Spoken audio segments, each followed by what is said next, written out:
ఓం శ్రీ గణేశాయ నమ. ఓం శ్రీ సరస్వతే నమ. ఓం శ్రీ సాయినాథాయ నమ. శ్రీ మాతృసాయిలో ఉపోద్ఘాతం గురించి తెలుసుకుందామండి. ఇవాళ వక్రతుండ మహాకాయ సూర్యకోటి సోమప్రభ నిర్విఘ్నం కురుమే దేవ సర్వకార్యేషు సర్వదా గురుర్బ్రహ్మ గురుర్విష్ణు గురుర్దేవో మహేశ్వర గురుస్సాక్షాత్ పరబ్రహ్మ తస్మై శ్రీ గురవే నమః. గురు పరంపరలో ఆద్యుడు, అనంతుడు, అఘటిత ఘటనా సమర్థుడు, ఆశ్రిత జన వత్సలుడు, స్మరణ మాత్ర సంతుష్టుడు అయిన శ్రీ దత్తాత్రేయుడు ముఖ్యుడు. అసలు భగవంతుడే మానవజాతిని ఉద్ధరించడం కోసం భూమి మీద ఆది గురువైన శ్రీ దత్తాత్రేయునిలా పరిసమాప్తి లేని సంపూర్ణ అవతారంలా నిలిచాడు. ఈ దత్త సంప్రదాయంలో గురువు శిష్యుని ఉన్నత స్థితికి తీసుకుని వెళ్ళి అతడు తన జీవితాన్ని సార్థకం చేసుకునేందుకు అన్ని విధాలా చేయూతనిచ్చి గమ్యస్థానం పొందేలా చేయగల సమర్థుడో వివరించబడింది. ఈ దత్తాత్రేయుడే కాలానుగుణంగా 5 అవతారాలు ధరించి ఆయా కాలాచారాన్ని అనుసరించి శిష్యులకు ఆచార ధర్మములను ప్రబోధించి వారిని ఉద్ధరించారు. ఆ అవతారముల వివరాలు ఇలా ఉన్నాయి. దత్తావతారాల్లో మొట్టమొదటిది శ్రీపాద శ్రీవల్లభుడు. ఇది దత్తాత్రేయుని మొదటి అవతారంగా అభివర్ణించబడింది.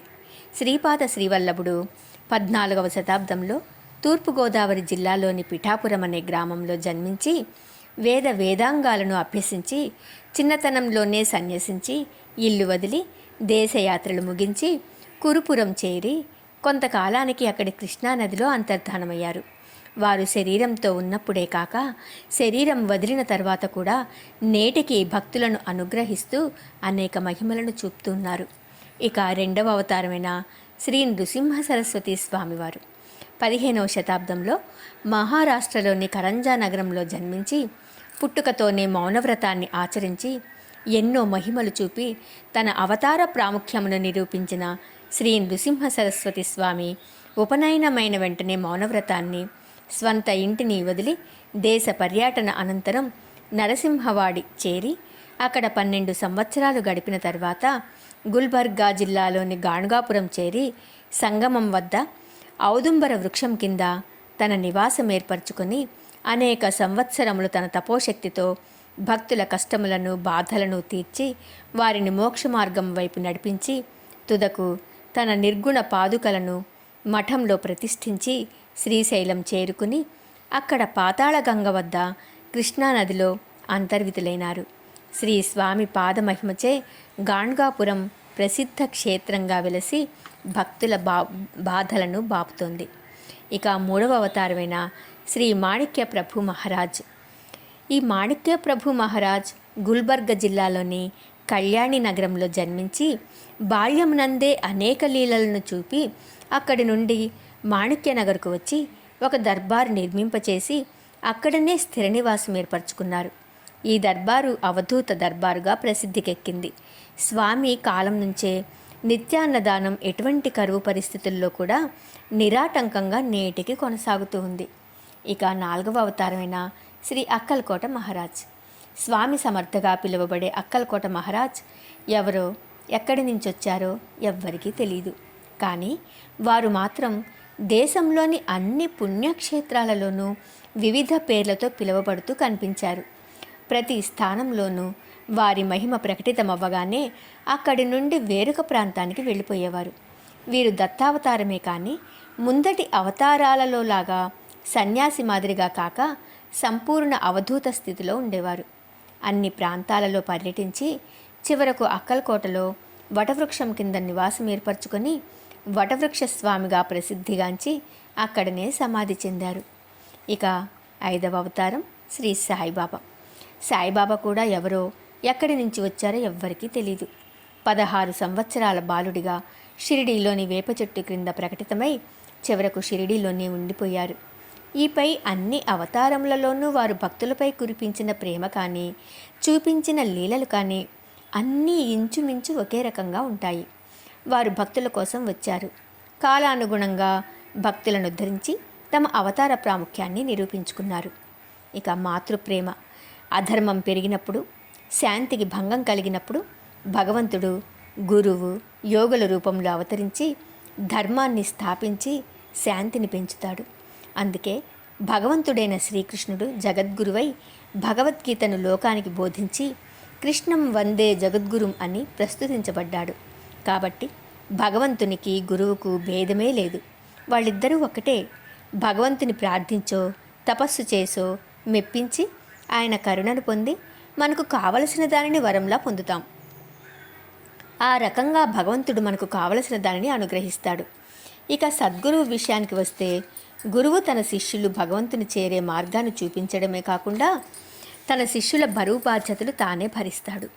సద్గురువు మనం కోరిన దానిని మనకివ్వడం కాక మనకేది మంచిదో దానిని మనకిస్తారు.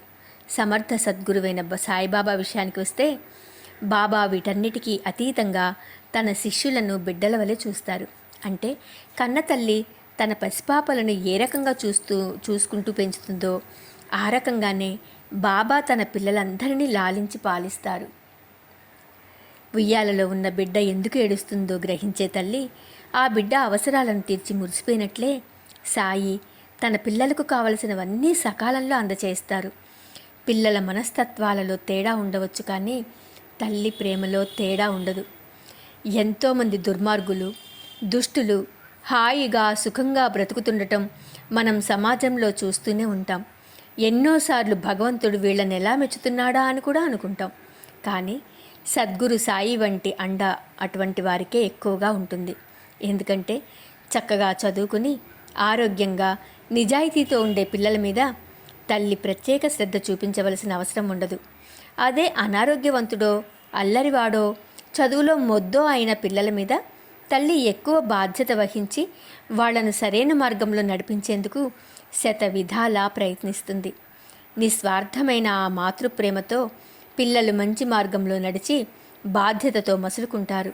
అలాగే బాబా కూడా దుర్మార్గులను సన్మార్గంలో పెట్టడానికి ఎంతో శ్రమించేవారు. పిల్లలకు ఎప్పుడు ఏది అవసరమో గుర్తించి దానిని తల్లి వారికి అందించినట్లే బాబా కూడా తన భక్తుల అవసరాలను గుర్తించి నెరవేర్చేవారు.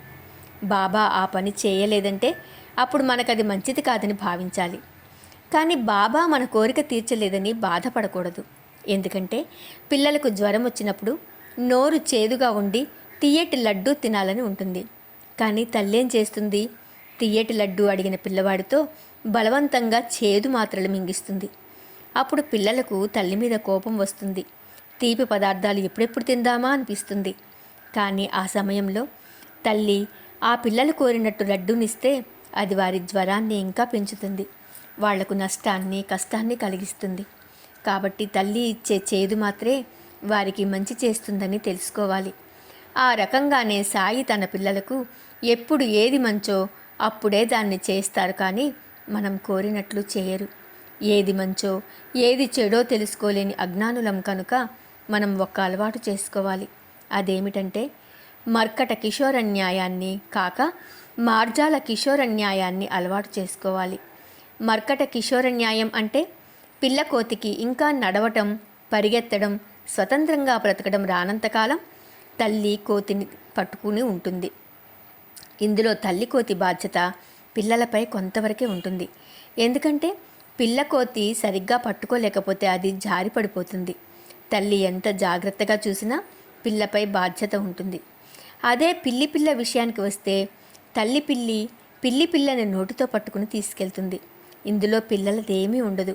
పూర్తిగా తల్లి మీదే ఆధారపడి ఆ తల్లి ఎక్కడకు తీసుకువెళ్తే అక్కడికి సురక్షితంగా చేరుకుంటాయి. ఈ సంగతులు ఏవీ పిల్లలకు తెలియకపోయినా వాటి రక్షణ బాధ్యత తల్లి పిల్లిదే. అందుకే మనం కూడా బాబా మీద ఈ రకంగా మన భారాన్ని మొత్తాన్ని ఆయనకు అప్పగిస్తే హాయిగా ఉండవచ్చు. మనం వయస్సులో ఎంత పెద్దవాళ్ళమైనప్పటికీ బాబా దగ్గర మాత్రం ఎప్పటికీ ఏమీ తెలియని చిన్నపిల్లలలాగా ఉండిపోతే మన బాధ్యత అంతా ఇక బాబానే వహిస్తారు. ఒక జన్మకు తల్లి అయితేనే ఎంతో బాధ్యత వహిస్తుంటే భూత భవిష్యత్ వర్తమానాలు తెలిసి రక్షించి కాపాడగల సాయి సమర్థుని తల్లిగా పొందగలగడం జన్మ జన్మల పుణ్యఫలం. గ్రంథ ప్రయోజనము, పారాయణ విధానం. సాయి సమర్థునకు ప్రేమగా అనన్య శరణు వేడి భక్తి శ్రద్ధలతో తనువు, మనస్సు, ధనం సాయి చరణములకు సమర్పించి ఆ సేవలో ఆజన్మాంతం గడపాలి. సాయి నామం, సాయి మంత్రం, సాయి కృప, సాయి చరణాలలో ప్రచండ శక్తి ఉంది. భక్తులను పరీక్షించి వారిని మోక్షద్వారం వరకు తీసుకువెళ్ళే సాయి కరుణ గంగాజలం వలె మనోమాలిన్యాన్ని ప్రక్షాళన చేసి మనసుకు నిర్మలత్వాన్ని, స్థిరత్వాన్ని ప్రసాదిస్తుంది. సాయి చరణ సేవతో వేద శాస్త్ర పురాణ జ్ఞానం కలిగి బ్రహ్మ సత్యం జగన్మిథ్య అన్న జ్ఞానం కలుగుతుంది. కాబట్టి భక్తులకు పరమగతి, విశ్రాంతి ధామం శ్రీ సాయియే. ఇక మాతృసాయి విషయమునకు వస్తే, బాబా ఆశీస్సులతో హేమాడ్ పంతుచే రచింపబడిన సాయి సచ్చరిత్ర ఆధారంగా బాబా ఏకాదశ సూత్రములను ప్రతిబింబించే 11 అధ్యాయములలో ప్రతి అధ్యాయములో బాబా తత్వము ఒక్కొక్క దానిని ఉదాహరణలతో సహా పొందుపరచడం జరిగింది. బాబా ఉపదేశములను అనేక ఉదాహరణలతో తెలుసుకోవడం వలన ఆ తత్వం మనకు పూర్తిగా అవగాహనకు వచ్చి ఆ భావం మనలో సంపూర్ణంగా జీర్ణమైపోతుంది. ప్రతి విషయాన్ని కూలంకషంగా, క్లుప్తంగా, సరళంగా వివరించడం వలన ఆ విషయంపై మనసు కేంద్రీకృతమై బుద్ధిలో నిక్షిప్తమైపోతుంది. కాబట్టి ఉపోద్ఘాతంతో సహా మొదటి అధ్యాయంను మొదటి రోజు పారాయణగా ప్రారంభించి 11 రోజులలో ముగించుట వలన బాబా లీలలు, మహత్యములతో కూడిన ఈ పారమార్థిక కథలు, తత్వము మనను ఆధ్యాత్మికోన్నతికి తీసుకువెళతాయి. అవతార సమాప్తి తరువాత భగవంతుడు తన స్థలానికి వెళ్ళిపోతాడు. కానీ సత్పురుషులు తమ స్థానమందే బ్రహ్మస్థితిలో ఉండిపోతారు. వారికి రాకపోకలు ఉండవు.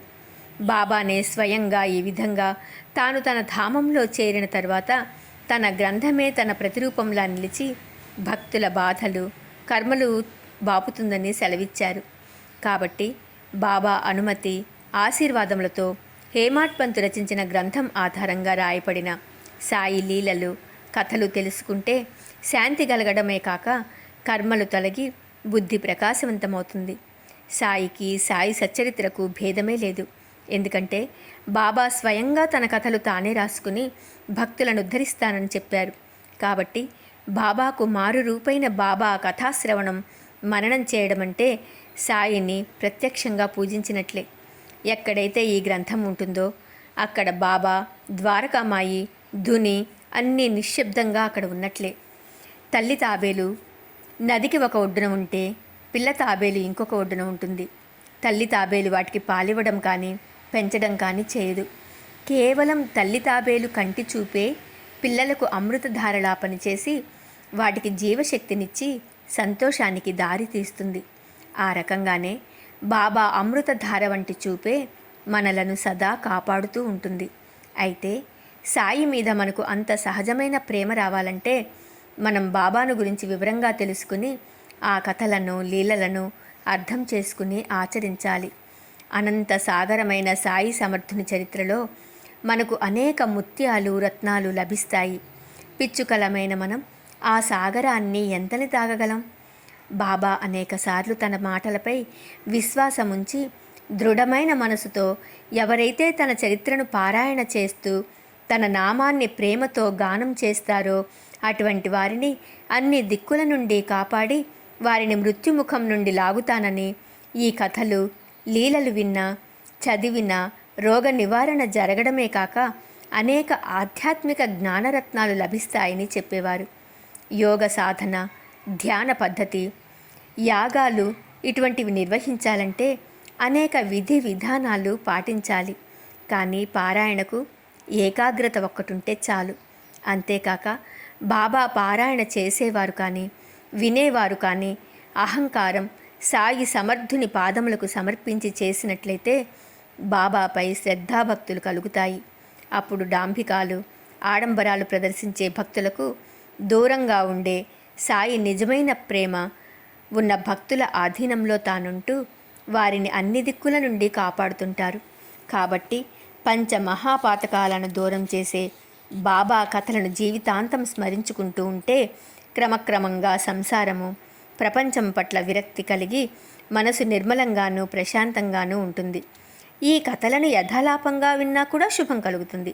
ఇక భవబంధాల నుండి విముక్తి చేసే బాబా చరిత్రను సహజమైన భక్తి భావంతో పారాయణ చేయడం వలన చేసేవారి నోరు, వినేవారి చెవులు, అంతరంగం కూడా పావనమైపోతాయి. అయితే పారాయణకు అవరోధాలైన బద్ధకం, చంచల మనస్సు, నిద్రలను తీసివేసి నిర్మలమైన నిష్కపటమైన ప్రేమతో భక్తిలోని భావాన్ని గ్రహిస్తూ పారాయణ చేస్తూ ఉంటే సహజంగానే బాబా మనసు తనవాళ్లుగా చేసుకుంటారు. బాబా నీతిబోధకమైన కథలు, లీలలు మనకెంతో ఆశ్చర్యాన్ని, ఆనందాన్ని కలిగిస్తాయి. మనస్సు బాధలో ఉండి విచారంగా ఉన్న వాళ్లకు శాంతినివ్వడమే కాక బుద్ధిని, జ్ఞానాన్ని ఇస్తాయి. పడవల మీద ప్రయాణం చేసేవాళ్ళు సముద్ర మధ్యలో ఉన్న దీపస్తంభాల సహాయంతో రాళ్ల నుంచి కలిగే హానిని తప్పించుకుని సురక్షితంగా గమ్యం చేరేటట్లు ప్రపంచమనే సముద్రంలో బాబా కథలనే దీపాలు దారి చూపిస్తాయి. పవిత్రమైన యోగీశ్వరుల కథలు వినడం వలన మన చెడు ఆలోచనలు, అహంకారాలు, సందేహాలు తొలగిపోయి పాపాలు పటాపంచలైపోతాయి. బాబా జీవిత చరిత్రలో ఆయన బోధలు ఏ కొన్నింటిని మనం పాటించినా మనం మంచి వ్యక్తిత్వం కల పౌరులుగా తయారవుతాము. దీనికి మనకు ఉండాల్సిన ఒకే ఒక్క అర్హత బాబా మీద సహజమైన ప్రేమ, చిన్నపిల్లలకు తల్లి మీద ఉండే నిష్కల్మష ప్రేమ. ఈ ఒక్క లక్షణాన్ని మనం సాధన చేయగలిగితే మనం జీవితంలో ఇంకేమీ చేయాల్సిన అవసరం ఉండదు. అన్నీ తానే అయ్యి బాబా మనను తల్లి చంటిపాపను కంటిపాపలా కాపాడినట్లు కాపాడతారు. అయితే అగాధమైన సాయి లీలలను, అద్భుతమైన వారి చరిత్రను, అమోఘమైన బాబా శక్తిని తెలుసుకోవడం అంత సులభం కాదు. కాబట్టి మరలా పారాయణ చేస్తూ ఆ లీలలను ఆస్వాదిస్తూ సాయి తత్వాన్ని అర్థం చేసుకుని ఆచరించగలగడమే నిజమైన పారాయణ విధానం. కాబట్టి చిన్నతనం నుంచే ప్రతి ఒక్కరూ బాబా బోధలను ఆచరించడానికి ప్రయత్నించి మాతృసాయి ముద్దు బిడ్డగా సమాజానికి సేవ చేయాలన్నదే ఈ గ్రంథ రచన యొక్క ముఖ్యోద్దేశము. ఓం శ్రీ సాయినాథాయ నమః.